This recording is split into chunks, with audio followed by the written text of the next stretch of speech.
Hello dear student. तो आज की इस वीडियो में हम कवर करने वाले हैं इंडियन कोस्ट गार्ड, नाविक, जीडी, डीबी और यांत्रिक के रिगार्डिंग सेक्शन 1 के साइंस के फिजिक्स के लेक्चर नंबर 1 को। आप सभी को बता दें कि बहुत सारे स्टूडेंट का कहना था कि सर इंग्लिश में आप दे रहे हैं लेक्चर को, तो हिंदी में भी लेक्चर को जरूर दीजिए। तो हमने आपके लिए हिंदी में भी यहाँ पे लेक्चर्स को लाने का प्रयास किया है। हमने आपको कहा था कि इस बार आपके कौन से बैचेस 0, 1, 20, 23 बैचेस के लिए आपके हिंदी और इंग्लिश दोनों के लिए अलग से बैचेस चलेंगे। तो आप लोगों को परेशान होने की जरूरत नहीं है। यदि हम साइंस के लेक्चर को स्टार्ट किए हैं इंग्लिश मीडियम वाले स्टूडेंट के लिए, तो हिंदी मीडियम के लिए भी उसको स्टार्ट जरूर किया जाएगा। और हमने आपको जो कहा था उसके मुताबिक हमने यहाँ पे हिंदी मीडियम वाले स्टूडेंट के लिए भी इस वीडियो को स्टार्ट किया है। ये पूरी हिंदी मीडियम वाले स्टूडेंट के लिए डेडिकेटेड होंगे, क्योंकि देख सकते हैं सारे क्वेश्चन बिल्कुल हिंदी में होंगे और सभी क्वेश्चंस के बिल्कुल हम आपको आंसर सिर्फ टिक लगा के नहीं चले जाएंगे, आपको उसके बारे में अच्छी इन्फॉर्मेशन भी देंगे जरूर, ठीक है। जिससे कि अगर उससे रिलेटेड भी अगर कुछ क्वेश्चन बनना होगा तो वहाँ से आपके बन जाएंगे, समझ रहे हैं। तो चलिए बढ़ते हैं अपने वीडियोज लेक्चर्स की ओर। और आप सभी स्टूडेंट्स को जरूर बताना चाहेंगे कि अभी तक पीडीएफ बैचेस, बहुत सारे स्टूडेंट का कहना था कि सर पीडीएफ बैचेस स्टार्ट कीजिए। तो आपके एग्जामिनेशन के रिगार्डिंग कोस्ट गार्ड 0, 1, 2023 बैचेस के रिगार्डिंग पीडीएफ बैचेज अभी स्टार्ट नहीं हुआ है, लेकिन जैसे ही स्टार्ट होगा तो आप सभी स्टूडेंट्स को पता चल जाएगा। टेलीग्राम से जुड़ जाइए, लिंक डिस्क्रिप्शन बॉक्स में दे दिया गया है, वहाँ पे भी आपको इन्फॉर्म किया जाएगा और आपको चैनल पे भी इन्फॉर्म कर दिया जाएगा। तो आपके 0, 1, 2023 बैचेस के लिए अभी आपके पीडीएफ बैच स्टार्ट नहीं हुए हैं। इस बार जो पीडीएफ बैच स्टार्ट होगा वो साइंस के लिए अलग से स्पेसिफिक साइंस बैच स्टार्ट होगा सेक्शन 1 के लिए, क्योंकि यह जो सेक्शन 1 होता है ये जीडी, डीबी, यांत्रिक सभी के लिए होता है। और पिछले बार जो हमने स्टार्ट किया था वो सिर्फ जीडी, डीबी के लिए स्टार्ट कर दिया था। तो यांत्रिक वाले स्टूडेंट का कहना था कि सर यांत्रिक के लिए आप कुछ स्टार्ट नहीं किए, तो आपको यहाँ पे यांत्रिक वाले के लिए भी ये सिर्फ साइंस का ऐसा पीडीएफ बैचेज रहेगा और बिल्कुल आपको इतने कम प्राइस में रहेंगे कि आपको पता भी नहीं चलेगा कि आप किसी को कुछ प्राइस दे भी रहे हैं। यदि आपको उतना भी आपके पास पैसा नहीं है, लेकिन उतना पैसा आपके पास जरूर रहना चाहिए। लेकिन अगर नहीं है मान लेते हैं, तो आप सिंपली जो भी वीडियोज यहाँ पे देखते हैं आप उसको देखकर सीख सकते हैं। लेकिन अगर आपको यदि इस वीडियो के पीडीएफ को चाहिए, क्योंकि ये पीडीएफ जो होते हैं वो आपको बहुत ही हेल्प करते हैं आपकी एग्जामिनेशन के टाइम, ठीक है। तो वहाँ से पढ़ के आपको जल्दी से इस चीज़ को कवर कर लेते हैं। तो वहाँ से क्या होगा, आपको ये पीडीएफ आपके पास रहेगा तो आपको मदद मिलेगा, ठीक है। और ये जो पीडीएफ होंगे आपके, ये जब तक आपके 0, 1, 2023 बैचेज चलेंगे तब तक आपको ये पीडीएफ मिलता रहेगा साइंस का। और साथ ही साथ आपके इससे प्रीवियस बैचेज के जितने भी पीडीएफ हैं, जैसे कि अग्नि बैचेज के और उससे भी प्रीवियस बैचेज के जितने भी पीडीएफ है वो सारे आपको पीडीएफ भी प्रोवाइड करवाए जाएंगे। तो बढ़ते हैं आगे की ओर, चलिए। और जो भी बातें आप कहीं आपको समझ में आया होगा और कोई भी किसी प्रकार का डाउट होगा तो कमेंट बॉक्स में हमसे जरूर लिखकर पूछिएगा। यहाँ पे क्वेश्चन नंबर 1 जो है हमारा वो लिखा जा रहा है कि डैश से लेकर सूर्य तक की अनुमानित दूरी की लंबाई की यूनिट है। यानी कहने का मतलब है कि इनमें से जो कौन सा यूनिट है जो कि क्या करता है, सूर्य तक की अनुमानित दूरी को बताता है। अनुमानित मतलब अप्रोक्सीमेट डिस्टेंस को बताता है। जैसे मान लेते हैं यहाँ पे आप खड़े हैं, कोई व्यक्ति यहाँ पे खड़ा है और यहाँ पे क्या किया जा रहा है, यहाँ से सूरज की दूरी को मापा जा रहा है, ठीक है। तो ये जो दूरी को मापा जाएगा वो किसी किलोमीटर में या फिर मीटर में तो नहीं मापा जाएगा ना, तो वो किस यूनिट में मापा जाता है आपसे यह पूछा जा रहा है, ठीक है। तो याद रखिएगा कि सूरज की जो दूरी होती है यह आपके एस्ट्रोनॉमिकल यूनिट में मापा जाता है। तो इसका आंसर हो जाएगा आपका ऑप्शन नंबर बी। क्या इसका आंसर होगा, इसका आंसर होगा आपका ऑप्शन नंबर बी, यानी एस्ट्रोनॉमिकल यूनिट में हम सूरज की दूरी को मापते हैं। चलिए थोड़ा सा और आपको बताना चाहेंगे कि यहाँ जो हमारा लाइट ईयर दिया गया है इसके बारे में भी थोड़ा सा समझिएगा। लाइट ईयर क्या होता है, तो लाइट ईयर जो होता है वह प्रकाश के द्वारा तय की गई दूरी, कितने, यहाँ पर लिखा है कि प्रकाश के द्वारा एक वर्ष में, यानी एक वर्ष में जो प्रकाश के द्वारा तय की गई दूरी जो होती है वही हमें क्या होता है, लाइट ईयर के बारे में बताता है। तो इसको हम अंडरलाइन कर देते हैं, क्योंकि जब आप इस पीडीएफ को पढ़िएगा तो आपको इन सभी चीज़ों को एक बार ध्यान चला जाएगा, तो आपको क्या होगा, पूरा नहीं पढ़ना पड़ेगा, ठीक है। लेकिन एक बार आप जरूर से पूरा पढ़िएगा। तो प्रकाश द्वारा एक वर्ष में तय की गई दूरी क्या होता है, हमारा प्रकाश वर्ष कहलाता है, ठीक है। इससे भी क्वेश्चन डायरेक्टली बन जाते हैं, जिसमें कि आपको डायरेक्टली डिफिनेशन भी पूछ देता है। एक प्रकाश वर्ष का जो कह सकते हैं कि वैल्यू होता है वो कितना होता है, 1 लाइट ईयर इक्वल टू होता है 9.46, क्या होता है 9.46, ठीक है। ठीक है, कैसे याद रहेगा 9.46, देखिए ये 10⁻15 आपको याद रखना ही रखना है, लेकिन 9.46 कैसे याद रहेगा, देखिए 9.46, देखिए 6 और 4 क्या होता है आपका 10 होता है, ठीक है। तो और यहाँ पे क्या है 9 है, तो याद रखिएगा इस प्रकार से क्या होगा 9 और 10 हो जाता है, ठीक है। तो 9.46 इंटू, और ये इसको जोड़ने के बाद क्या आता है हमारा 10 आता है, और 10 पे पावर क्या करते हैं 15 करते हैं, और इसका यूनिट क्या होता है मीटर में होता है। तो ये आपको याद करने का तरीका बताना है, आप इस प्रकार से याद करिएगा, क्योंकि डायरेक्टली ये भी पूछ देता है कि 1 लाइट ईयर का वैल्यू कितना होता है।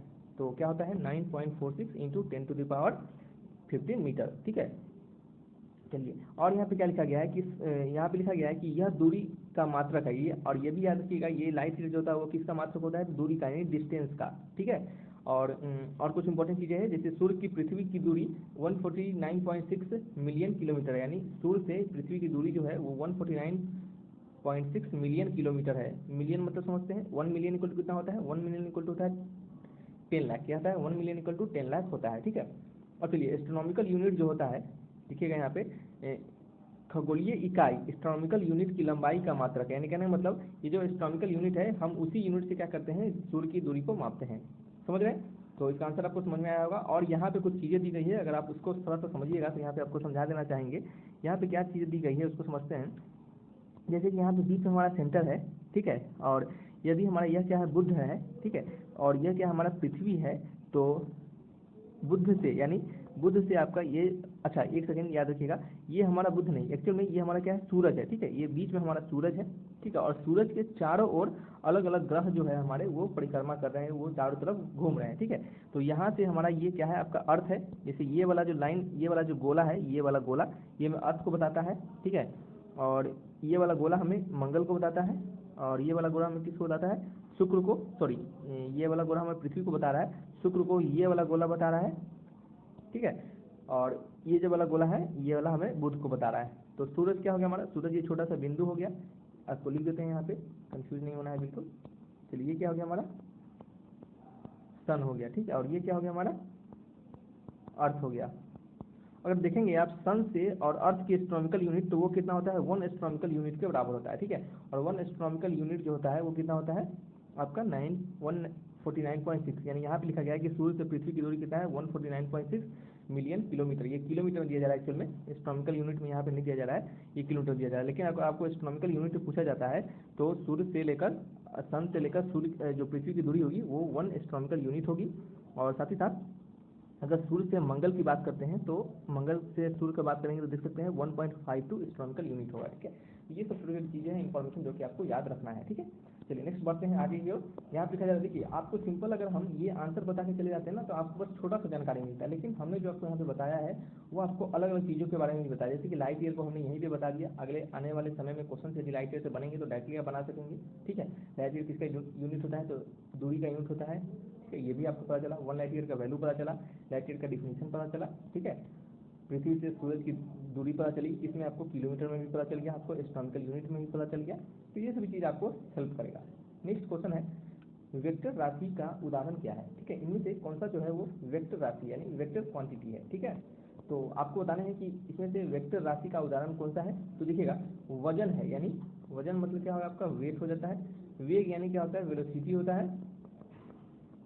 और लंबाई मतलब क्या होगा आपका, लेंथ हो जाता है। और तापमान मतलब क्या होता है आपका, टेम्परेचर होता है। हालांकि हमें इंग्लिश में लिखने की जरूरत है नहीं, क्योंकि आप हिंदी वाले मीडियम के स्टूडेंट को बता रहे हैं तो उनको तो पहले से पता होगा कि इसका मतलब क्या होता है। तो यहाँ जो वेग होता है यानी जो वेलोसिटी होता है, यह क्या होता है हमारा वेक्टर क्वांटिटी होता है, ठीक है।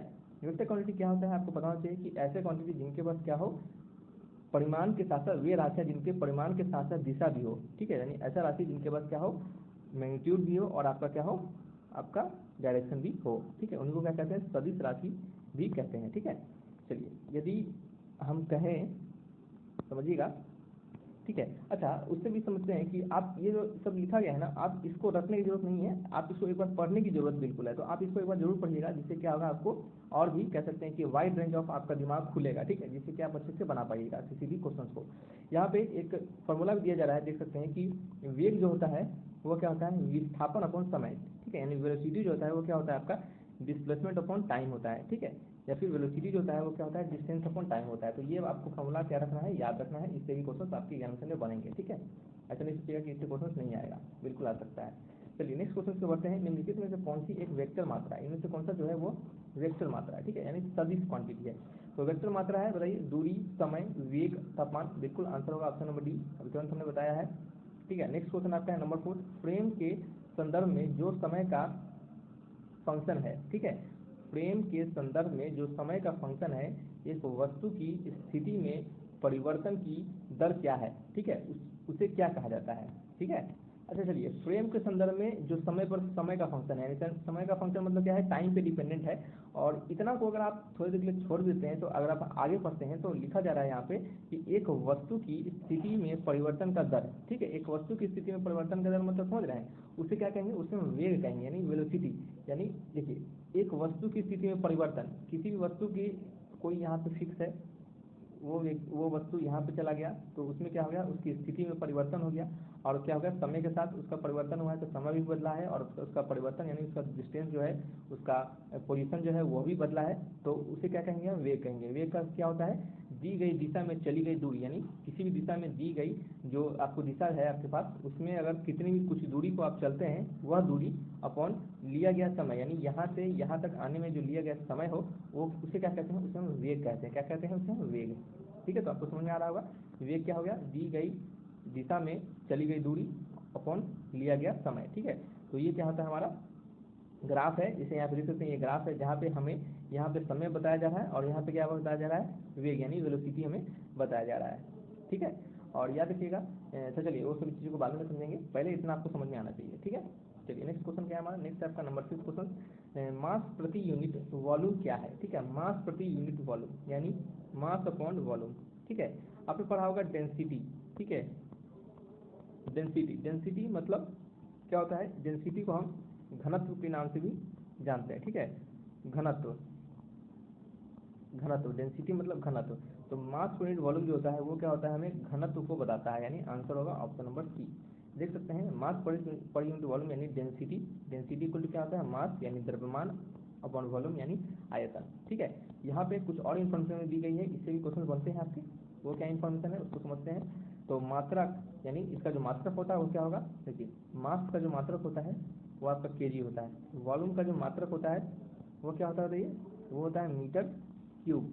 तो इसका मात्रक क्या हो जाएगा, इसका मात्रक हो जाएगा केजी पर मीटर क्यूब, यहाँ पे वही लिखा गया है केजी पर मीटर क्यूब। इसका वीमा यानी इसका डायमेंशन जो होता है वह क्या होता है, इसका वीमा। तो इसका वीमा कैसे लिखेंगे, देखिएगा इसका वीमा भी बहुत सिंपल है, अगर आपको यूनिट पता चल गया है तो वीमा भी आसानी से निकाल लीजिएगा। ठीक है, तो देखिए ये केजी का है, इसका केजी को हम कैपिटल एम से लिखते हैं, और ये बीमा है आपका वो पॉलिसी वाला बीमा नहीं है। ठीक है, ये डायमेंशन वाला बीमा है। ठीक है, तो ऊपर केजी का, केजी मतलब मास होता है, उसको हम कैपिटल एम से डिनोट करते हैं, और मीटर क्यू यानी लेंथ है तो उसको हम एल से डिनोट करते हैं। तो ये क्या हो गया, एल पे क्यू हो गया।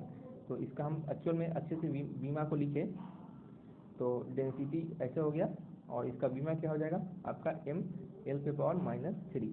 ठीक है, यही यहाँ पे लिखा गया है, समझ रहे हैं। तो देख सकते हैं एक क्वेश्चन से आपको कितनी चीज़ें पता चला है यहाँ पे, ये सभी इंपॉर्टेंट होते हैं, ये सभी आपके लिए हेल्पफुल होते हैं, लेकिन कुछ स्टूडेंट को समझ नहीं आता है, वो सिर्फ टिक लगाने वाले में ही रहते हैं, तो उनका कुछ नहीं किया जा सकता। ठीक है, नेक्स्ट क्वेश्चन आपके यहाँ पे कि दाब को डैश से नापा जाता है। दाब जो होता है उसको हम डैश से मापते हैं। ठीक है, द्रव्यमान एवं घनत्व, किए गए कार्य, बल एवं क्षेत्रफल, बल एवं दूरी। दाब को हम किससे, दाब को यानी प्रेशर को, ठीक है, तो प्रेशर को किससे मापा जाता है, तो प्रेशर इक्वल टू क्या होता है, प्रेशर इक्वल टू होता है फोर्स अपॉन एरिया। ठीक है, फोर्स मतलब क्या होता है आपका बल होता है, और एरिया मतलब क्या होता है आपका क्षेत्रफल होता है। ठीक है, ये एक बल हो गया और एक क्या हो गया, क्षेत्रफल हो गया। ठीक है, तो pressure equal to force upon area, बल अपॉन क्षेत्रफल, तो आंसर होगा ऑप्शन नंबर सी। यहाँ पे लिखा गया है दाब इक्वल टू क्या होता है, बल अपॉन क्षेत्रफल। ठीक है, दाब का जो एसआई यूनिट होता है वो क्या होता है, न्यूटन पर मीटर स्क्वायर। कैसे, बल का जो यूनिट होता है वो क्या होता है, न्यूटन होता है, और क्षेत्रफल मतलब एरिया, इसका क्या होता है, मीटर स्क्वायर होता है। ठीक है, तो इसका क्या होता है, न्यूटन अपॉन मीटर स्क्वायर, और इसी को हम क्या कहते हैं, पास्कल यानी पीए, पास्कल के नाम से भी जानते हैं। ठीक है, पास्कल, समझ रहे हैं, इसको क्या कहते हैं हम, इसको पास्कल के नाम से भी जानते हैं। तो ये सभी चीज़ आपको याद रखना है, समझ रहे हैं। पीछे में कुछ छूट गया है तो उसको अंडरलाइन करते हैं। अच्छा चलिए, ये सब में अंडरलाइन करने की जरूरत है नहीं, बिल्कुल इसमें भी अंडरलाइन करने की जरूरत है नहीं। चलिए आगे की ओर बढ़ते हैं। क्वेश्चन नंबर क्या है हमारा, 7 है। नंबर 7 में लिखा जा रहा है हमारा कि दबाव की एक दवाई की एसआई इकाई क्या होगी। दबाव की एसआई इकाई बताइए, तुरंत बताएं। दबाव मतलब क्या होता है, दबाव मतलब होता है प्रेशर। प्रेशर किस टाइम क्या होता है, प्रेशर होता है आपका, pressure equal to force upon area, यानी न्यूटन अपॉन मीटर स्क्वायर। ठीक है, तो न्यूटन अपॉन वर्ग मीटर। ठीक है, न्यूटन अपॉन वर्ग मीटर, यानी आंसर क्या होगा ऑप्शन नंबर, सॉरी आंसर क्या होगा आपका यहाँ। ठीक है, एक्चुअली यहाँ पे वर्ग मीटर नहीं, प्रति वर्ग मीटर, क्योंकि यहाँ पे न्यूटन अपॉन मीटर स्क्वायर है। ठीक है, तो हिंदी में थोड़ा सा मेरा आप समझ सकते हैं, यहाँ पे हमें प्रति को हमने नहीं देखा है तो इसका आंसर छूट गया है। तो आपको ये सभी चीज़ छोटी छोटी मिस्टेक को नहीं करना है। न्यूटन पर मीटर स्क्वायर होता है ना, इस प्रकार से न्यूटन पर मीटर स्क्वायर। ठीक है, चलिए, और इसे हम पास्कल से भी जानते हैं, तो आपको यह भी याद रखना है कि पास्कल भी होता है। नेक्स्ट क्वेश्चन क्या है आपका है, नेक्स्ट क्वेश्चन हमारा है कि इनमें से विषम को चुने, इनमें से विषम यानी डिफरेंट जो है उसको चुनना है। ठीक है, गति, विस्थापन, संवेग और वेग। ठीक है, यहाँ पे ठीक है, तो इसमें से आपको डिफरेंट जो है उसको चुनना है। तो इसमें जो आपको डिफरेंट का मतलब क्या होता है इसमें समझना होता है। डिफरेंस मतलब आपको देखना है यहाँ पे कि कौन सा जो है हमारा स्केलर है और कौन सा जो है हमारा वो वेक्टर क्वांटिटी है। स्केलर क्वांटिटी किसे कहते हैं? तो स्केलर क्वांटिटी होता है हमारा स्केलर क्वांटिटी होता है हमारा अदिश राशियाँ, ठीक है, जिनके पास क्या हो, जिनके पास सिर्फ परिमाण हो यानी सिर्फ मैग्नीट्यूड हो। और सदिश राशियाँ किसे कहते हैं? सदिश राशियाँ उन्हें कहते हैं जिनके पास क्या हो, आपका परिमाण के साथ साथ दिशा भी होता है। ठीक है, उनके कुछ उदाहरण भी दिए गए हैं, यहाँ पे देख सकते हैं। उनके उदाहरण है वेग, त्वरण, बल, संवेग एवं विस्थापन। ठीक है, उसी प्रकार से अदिश राशि जो है उनके जो कह सकते हैं एग्जाम्पल होते हैं, यानी उनके जो उदाहरण होते हैं वो क्या होते हैं आपके? घनत्व, वैद्युत धारा, चाल, आयतन, समय और ताप। ठीक है, ये सब क्या होते हैं आपके? अदिश राशि होते हैं यानी स्केलर क्वांटिटी होते हैं। कौन से हो गए? घनत्व हो गए, वैद्युत धारा हो गया यानी करंट हो गया, चाल यानी क्या हो गया आपका? स्पीड हो गया, आयतन हो गया, वॉल्यूम, समय, टाइम, तापमान, टेम्परेचर। इसका आंसर क्या होगा? ऑप्शन नंबर ए होगा। याद रखिएगा, गति जो होता है क्या होता है हमारा? स्पीड होता है। ठीक है, और स्पीड कैसा क्वांटिटी है? तो स्पीड जो है हमारा स्केलर है। इसके पास सिर्फ क्या है आपके? मैग्नीट्यूड है। इसके पास सिर्फ मैग्नीट्यूड है। मैग्नीट्यूड मतलब क्या होता है आपका? मैग्नीट्यूड मतलब होता है आपके यहाँ पे परिमाण। क्या होता है? परिमाण, परिमाण। ठीक है, और जो आपका कह सकते हैं कि वेग जो होता है, वेग जो होता है उसे हम क्या कहते हैं? वेलोसिटी कहते हैं, वेलोसिटी। और ये कैसा होता है आपका? वेक्टर होता है। इसके बाद क्या होता है? मैग्नीट्यूड एंड डायरेक्शन, यानी परिमाण के साथ साथ दिशा भी होती है इसके पास। ठीक है, चलिए नेक्स्ट क्वेश्चन क्या है? नंबर 9, निम्नलिखित में से कौन सा एक इस समूह से संबंधित नहीं है? ठीक है, इनमें से कौन सा ऐसा है जो डिफरेंट है? जैसे गति हो गया। अभी गति को हमने क्या बताया, बताइए? गति को हमने बताया था ये आपका स्केलर होता है। समय, समय क्या होता है? समय भी स्केलर होता है। द्रव्यमान, मास क्या होता है? ये भी स्केलर होता है। तो डिफरेंट कौन सा हो गया आपका? बताइए डिफरेंस जो होता है हमारा, बताइए यहाँ पे। अच्छा देखिए, एक और चीज़ है यहाँ पे। देखिए इस क्वेश्चन को अगर यदि देखा जाए तो गति, समय, द्रव्यमान और त्वरण, त्वरण जो होता है ये कैसा क्वांटिटी होता है? तो त्वरण अभी तुरंत हमने पढ़ा था, त्वरण जो होता है आपका सदिश होता है। और बाद बाकी जितने भी आपके गति है, समय है, द्रव्यमान है, वो क्या आपके? वेक्टर क्वांटिटी, ये क्या है आपके? स्केलर है। ठीक है, ये सभी क्या आपके?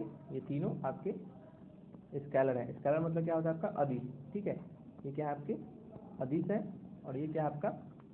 सदिश है। ठीक है, क्या है आपका? सदिश। देख सकते हैं यहाँ पे त्वरण, तो क्या हो गया आपका? सदिश हो गया।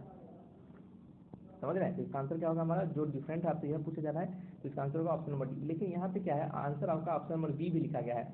तो बी को अगर देखते हैं किसी दूसरे एस्पेक्ट से, तो बी हमें बताता है कि समय वह इकाई है जो हर पद्धति में, यानी एमके सिस्टम यानी मिली, एमके सिस्टम में क्या होता है? ये आपका एमके सिस्टम क्या होता है? एक प्रकार का सिस्टम होता है, जैसे कि सीजीएस सिस्टम होता है, एसपीएस सिस्टम होता है, इस प्रकार से एमके सिस्टम भी होता है। जैसे सीजीएस सिस्टम में क्या होता है? सेंटीमीटर में नापा जाता है डिस्टेंस को, और इसको मास को ग्राम में, और सेकेंड को सिर्फ सेकेंड में। एसपीएस में क्या होता है? आपको फुट में नापा जाता है डिस्टेंस को, और ये मास जो होता है उसको पाउंड में नापते हैं, और टाइम को यहाँ पे सेकेंड में ही मापते हैं। ठीक है, उसी प्रकार से एमकेएस में भी यही होता है। ठीक है, मास को यहाँ पे किससे? केजी में मापते हैं, और एम को क्या मानते हैं? मीटर में मापते हैं, और एस को क्या मानते हैं? सेकेंड में मापते हैं। ठीक है, तो यहाँ पे ये सभी होते हैं। तो लेकिन समय जो होता है वो देख सकते हैं कि सारी यूनिट में समय को हम सेकेंड में ही माप रहे हैं। तो इस कारण से यह क्वेश्चन को इस प्रकार से दिया गया है। ठीक है, तो इस कारण से जो क्वेश्चन का आंसर है वो ऑप्शन नंबर बी है, लेकिन इसका आंसर ऑप्शन नंबर डी भी हो सकता है। तो ये थोड़ा सा कंट्राडिक्टरी क्वेश्चन है, तो ऐसा क्वेश्चन कंट्राडिक्ट वाले आपको नहीं आएंगे, लेकिन यहाँ पे है तो आपको हम बता दिए। ठीक है, चलिए नेक्स्ट आपका क्या है? नंबर 10 क्वेश्चन, पानी का घनत्व क्या होगा? पानी का घनत्व यानी पानी का डेंसिटी क्या होगा? ठीक है, तो याद रखिएगा, पानी का डेंसिटी होता है वो क्या होता है? 1000 किलो, क्या होता है आपका? 1000 किलो पर मीटर स्क्वायर। ठीक है, क्यों? क्योंकि डेंसिटी इक्वल होता है मास अपॉन वॉल्यूम, और मास यूनिट क्या होता है? Kg upon metre square. अगर हम बात करते हैं डेंसिटी ऑफ वाटर के बारे में, तो वो क्या होता है आपका? 10⁻³ मीटर, सॉरी 10⁻³ केजी पर मीटर स्क्वायर होता है। ठीक है, तो ये आपको याद रखना है। तो इसका आंसर क्या होगा? ऑप्शन नंबर ए होगा। आप यहाँ पे देख सकते हैं घनत्व का मतलब क्या होता है? पदार्थ का द्रव अपन पदार्थ का आयतन। और बात करते हैं किसी भी कह सकते हैं कि वाटर का, तो वाटर का डेंसिटी 1000 क्या होता है? 1000 केजी पर मीटर क्यूब होता है। और वहीं पे अगर बात करें बर्फ का, तो बर्फ का 920 होता है। जल का हमने आपको बता दिया है। अच्छा, यहाँ पे स्क्वायर लिखा गया है क्या? मीटर क्यूब होगा, क्यों? क्योंकि यहाँ पे वॉल्यूम है। क्या है? वॉल्यूम है। ठीक है, तो नेक्स्ट क्या है हमका? जल का हमने बता दिया है आपको, बर्फ का 920 केजी पर मीटर क्यूब होता है। लोहा का 7800 केजी पर मीटर क्यूब होता है। और पारा यानी आपका मरकरी जो होता है उसका कितना होता है? 13600 केजी पर मीटर क्यूब। ठीक है, तो ये सभी क्या आपके कुछ स्टैंडर्ड आपके कह सकते हैं कि पदार्थ है जिनके की आपको डेंसिटी यहाँ पे दिया गया है, तो ये आपको याद रहना चाहिए, इससे क्वेश्चन बन सकते हैं। ठीक है, ये क्या थे आपके 10 क्वेश्चन थे जो कि हमने आपको यहाँ बताने का प्रयास किया है।